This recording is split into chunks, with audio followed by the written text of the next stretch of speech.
following program was produced by the United States Courts.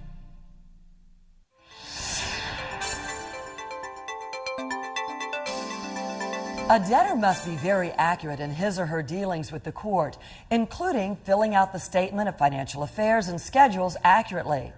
These papers and a debtor's testimony at the 341 meeting are sworn to under penalty of perjury. There can be severe consequences for violating this duty. Let's hear from a bankruptcy judge, Judge Paul M. Glenn.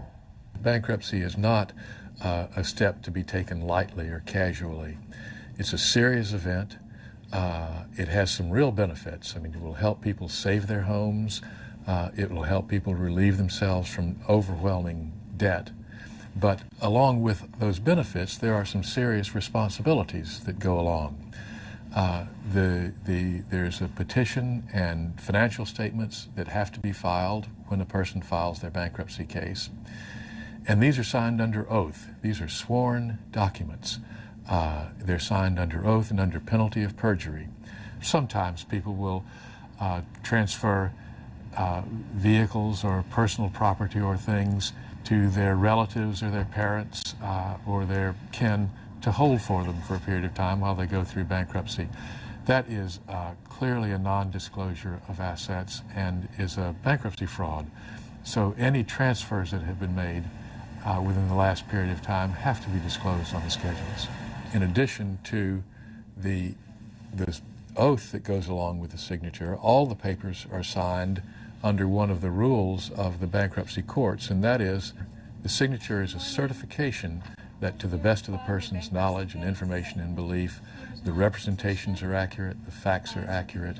The consequences of not being candid and not being truthful on the schedules, there is a criminal law that says that if anyone files a petition or files a document that makes a false or fraudulent representation, then they are subject to criminal prosecution, which provides for fines or imprisonment even up to 5 years, or both of those.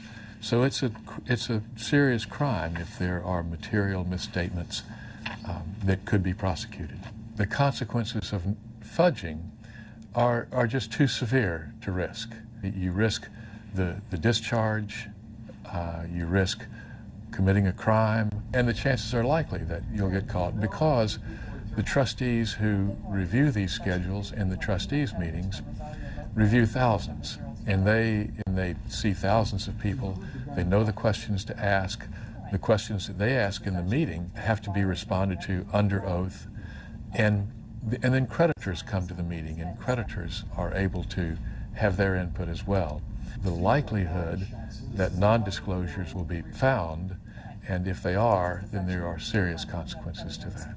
Sloppiness and gross negligence are among those criteria that will lead to the conclusion that the omission is intentional. Take your time, get it right, and be honest.